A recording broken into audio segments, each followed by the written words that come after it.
In the autumn of the 39th year of Duke Ling of Wei, the crown prince was sent to Qi on his father's command. As he passed through the land of song, he heard farmers tilling their fields, singing a strange tune. "You sent your sow, now return my boar." Upon hearing this, the Prince of Wei's face paled. A sudden realization struck him. His father, Duke Ling's consort, Nanzi, though not the prince's mother, hailed from the state of Song. More for her wit than her beauty, she had completely captivated Duke Ling. This same consort had recently persuaded the Duke to summon Prince Chao from Song, appointing him as a grandee of Wei. Prince Chao was renowned for his striking looks. Everyone, save Duke Ling, knew of the scandalous affair between Nanzi and Prince Chao, even before she came to Wei. Their relationship was now almost openly rekindled within the Duke's palace in Wei. The wild song of the sow and boar from Song, without a doubt, referred to Nanzi and Prince Chao. Upon returning from Qi, the crown prince summoned his attendant, Xiang Su, to scheme. The next day, as the prince went to greet Lady Nanzi, Xiang Su was already hidden behind a curtain in a corner of the room, a dagger concealed. Casually conversing, the prince cast a subtle glance towards the shadow of the curtain. Perhaps overcome by sudden fear, the assassin did not emerge. Even after 3 signals, only the dark curtain rustled. The consort noticed the prince's strange demeanor. Following his gaze, she realized someone suspicious lurked in the room's corner. With a shriek, she darted deeper into the chamber. Startled by her cry, Duke Ling emerged. He tried to calm her, holding her hand, but she only repeated madly, "The prince will kill me!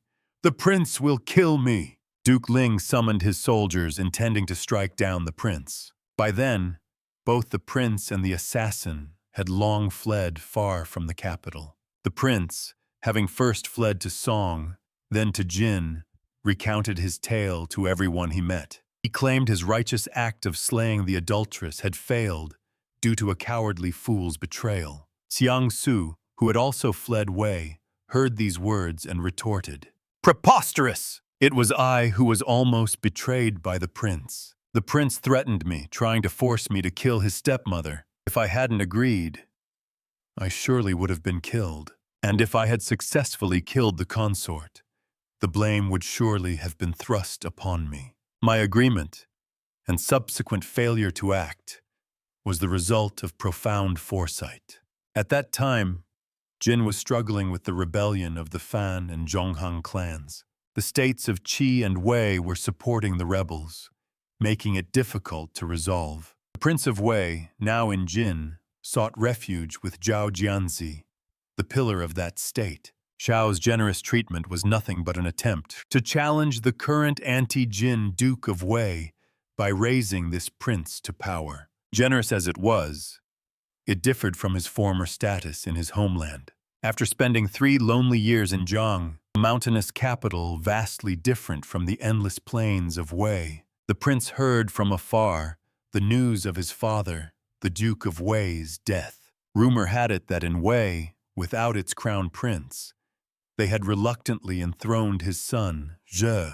This was the boy he had left behind when he fled the country. He had naturally assumed one of his half-brothers would be chosen, which struck him as a bit strange. That child, the Duke of Wei, thinking of his innocence 3 years prior, he suddenly found it amusing.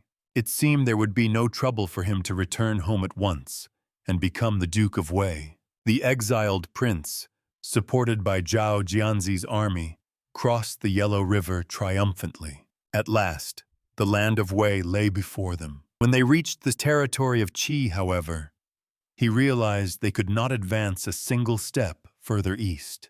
They had encountered the forces of the new Duke of Wei, who were blocking the prince's entry. To even enter the city of Qi, he had to wear mourning clothes, lamenting his father's death, and appease the local people. He was angered by this unexpected turn of events, but there was nothing to be done. With one foot in his homeland, he was forced to remain there and bide his time. And this, contrary to his initial hopes, lasted for some 13 long years. The Ji who was once his beloved son no longer existed. Only a greedy, hateful young Duke of Wei remained, one who had usurped his rightful throne and stubbornly refused his entry. Not a single one of the grandees he had once favored came to pay their respects. All of them now served under that young, arrogant duke and his solemn, cunning senior minister, Kong Shuyu, who was, incidentally, his sister's husband. They worked cheerfully, pretending they had never even heard of such a name. During more than 10 years, spent gazing upon the waters of the Yellow River day and night, the once capricious and self-indulgent fair-faced nobleman had, at some point, become a cynical, embittered, middle-aged man. In his desolate life, his only solace was his son, Prince Ji. Though a half-brother to the current Duke Jie, Prince Ji had immediately joined his father in Qi with his mother, and they had lived there together ever since. He had firmly resolved that should he achieve his ambitions, this child would certainly be his crown prince. Besides his son, he found another outlet for his desperate passion: games of combat. Beyond the thrill of chance and the craving for cruelty, there was an aesthetic devotion to the robust male form. From a life not so rich, vast sums were spent.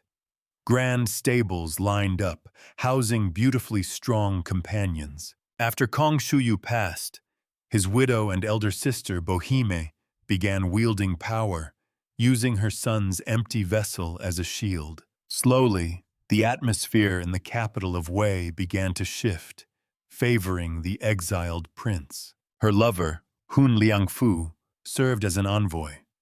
He often traveled between the capital and Qi. The prince promised Liangfu, "Once I achieve my ambition, I will elevate you to Grand Master. Even if you commit a capital offense, I shall forgive you 3 times." Using him as his instrument, he meticulously wove his schemes. In the 40th year of King Jing of Zhou, on a certain day in the intercalary 12th month, he was welcomed by Liangfu and swiftly entered the capital. At dusk, disguised as a woman, he infiltrated the Kong residence. With his sister Bohime and Hun Liangfu, he threatened Kong, the head of the Kong family and Grand Minister of Wei, his nephew, Bohime's son. He brought Kong into their fold and launched a coup d'etat. The son, Marquis Wei, immediately fled. The father, the prince, took his place.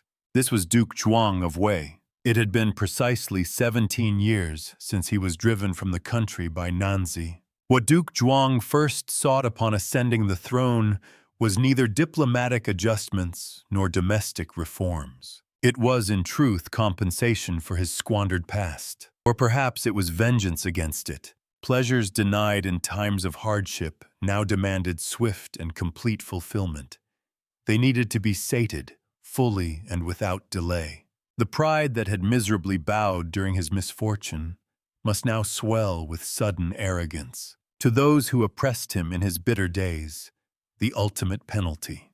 To those who scorned him, a fitting punishment. And to those who showed no sympathy, cold indifference. That Lady Nanzi, the former ruler's wife and cause of his exile, had died the year before, was his greatest regret. A wound that cut deep. For his most cherished dream during exile was to capture that wicked woman, inflict every conceivable humiliation, and then put her to death. To the various high ministers who had been indifferent to his past self, he said, "I have long tasted the bitter hardship of wandering. How is it? Perhaps such an experience would be a tonic for you all too sometimes." At this single word, more than a few grand masters immediately fled the country. His sister Bohime and nephew Kong, of course, had been greatly rewarded. But after inviting them to a feast one night and getting them thoroughly drunk, he placed them in a carriage and ordered the driver to take them out of the country. The first year since becoming Marquis of Wei was truly a month of possessed revenge. It goes without saying that to compensate for the youth lost in vain wandering, he hunted for beauties in the capital and placed them in his harem. Just as he had planned, he immediately appointed Prince Ji, who had shared his exile, as the crown prince. He had thought him merely a boy, but somehow he now possessed the air of a dignified youth. And perhaps because he had been in a disadvantaged position since childhood, always peeking into the hidden depths of people's hearts, he sometimes revealed a chilling ruthlessness, unbefitting his age. The result of his doting love in childhood lingered until now, in the form of the son's arrogance and the father's concession. The father showed a weakness of spirit, utterly incomprehensible to others, only before this child. Only this Crown Prince Ji and Hun Liangfu, who had risen to Grand Master, could be called Duke Zhuang's confidants. One night, Duke Zhuang spoke to Hun Liangfu about how the former Marquis Wei Jie had taken all the heirloom treasures of the state when he fled. They deliberated on how to retrieve them. Liangfu dismissed the attendant holding the candle, then took the candle himself, approached the Duke, and spoke in a low voice.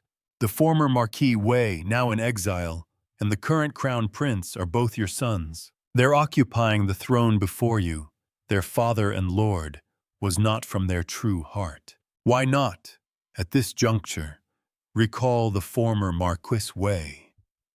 Compare his talents with those of the current Crown Prince, and appoint the superior one as Crown Prince. If he proves untalented, then you need only retrieve the treasures at that time. It seems an eavesdropper was hiding somewhere in the room. This confidential discussion, made after carefully sending everyone away, reached the prince's ears exactly as spoken. The next morning, Crown Prince Ji, his face twisted in fury, stormed into his father's private chambers, accompanied by 5 armed men wielding white blades. Far from rebuking the prince's insolence, Duke Zhuang only grew pale and trembled. The prince had his attendants kill a boar, then made his father swear an oath. He demanded that his position as crown prince be guaranteed. And then he pressed, "A treacherous minister like Hun Liangfu must be immediately executed."